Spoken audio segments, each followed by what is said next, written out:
Hello and welcome back to Waiting Patiently, the appreciation podcast that highlights, dives deeper, and celebrates the work and accomplishments of our national treasure, Erin Tveit. I'm your host Elizabeth, and this week's episode is all about Season 2 of Graceland. Oh, Season 2. Where do I even start? The best and the worst comes out of the agents in the house. Relationships and trust are tested between the agents of the house. New villains and conflicts are introduced, and the betrayal. Oh, the betrayal. So, just like last week, there will be spoilers about the episodes and events of Season 2 as it is recapped. Season 2 kicks off with Mike back in DC, working on a drug smuggling operation involving bus lines. Briggs is on an undercover assignment where he spots a photo of Mike and learns that there is a hit out on him. Or rather, his cover, Mike the Marine, from when he was undercover with the Nigerian drug lord Bello in Season 1. Paul calls Mike in DC and asks him to come back to Graceland for the weekend to help arrest the members of the Kaza cartel who have that hit out on him. Reluctantly, it seems Mike agrees, but when he gets to Graceland, he is in for a shock. Remember those house rules that were so important in Season 1? Like no guns downstairs and that chore wheel? Mike walks into a messy house, and the other agents are participating in a relay race using the guns as dizzy bats. Mike is greeted by hugs, even from Jakes, who was the most anti-touch person around, and Mike questions the changes of the house. Later on, Mike is ready to get down to work, and he calls out Johnny and Briggs for the house change. He calls them a bunch of beach burnouts playing cops and robbers. Obviously, this does not go over well, and Mike immediately sets himself up as an outcast. At the start of Season 2, the house seems to have drifted into different directions, each agent working on their own cases, developing their own relationships, and then in comes Mikey. Used to the hustle and bustle and of the results-oriented DC world, he's frustrated that the case he returns to Graceland for to arrest those cartel members that had that hit out on him, it's not just wrapped up in one big bow the way Paul said it would be. In an interview with The Wrap, Erin speaks to the importance of the story arcs of the show and leaving room for the audience to be able to develop their own interpretations and perspectives on the events that happen instead of having everything about the events and the characters decided for them by the show writers. We're trying to tell long stories. We're trying to be a serialized show that's telling longer story arcs. So I think that, kind of leaving that that gray area, that ambiguity, I think allows the audience to then decide what they want. Because I think that one thing about storytelling on television is that you have to get the audience to want to tune in the following week and to watch later. So if you as an actor and as a writer, if you decide everything for the audience, they might not want to invest as much. So I think leaving stuff up in the air and those kind of moments are good. Yeah, I think that's good. I mean, think back to Season 1, when it was up in the air whether or not Briggs was actually a good guy or was he a bad guy? I mean, as a viewer, I know my thoughts changed episode by episode as Briggs's actions and decisions were elaborated upon. The same can be said for Briggs again in Season 2, but also for Mike.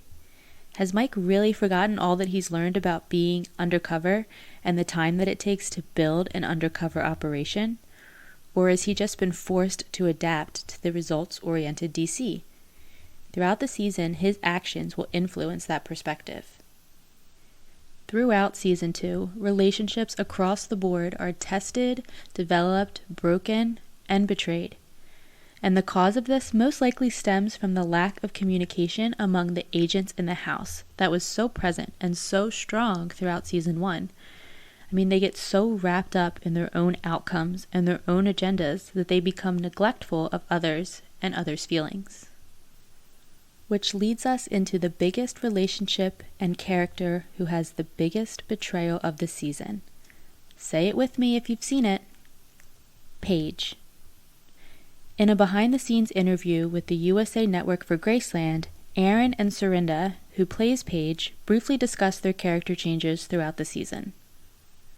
The character I play, Mike, he's a guy who's got all the smarts in the world, but he has no experience. He has all these other intangibles that he wasn't really sure he had about being able to justify his actions and kind of look himself in the mirror even when he makes poor choices. I made a friend. Who's this? Detective Sid Markham. He's our insider. And I think that really comes to a head in the second season. We get close, and then every solid lead we have just gets swept away. We need to get our hand around Sid's neck and squeeze. Paige has a big heart, and Mike got in there real quick, and she wasn't quite sure about what that relationship would be, and you can see how she starts to develop this crush that turns into like a love. It's not healthy the way you're operating. You know I forgive you. For everything that happened, and for everything between us.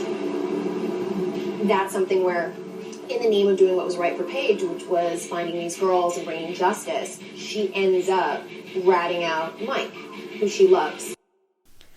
I'm not gonna lie, seeing Aaron and Serinda being friendly and sitting next to each other for interviews makes me have to snap out of my feelings for Paige and remind myself that she's just a character.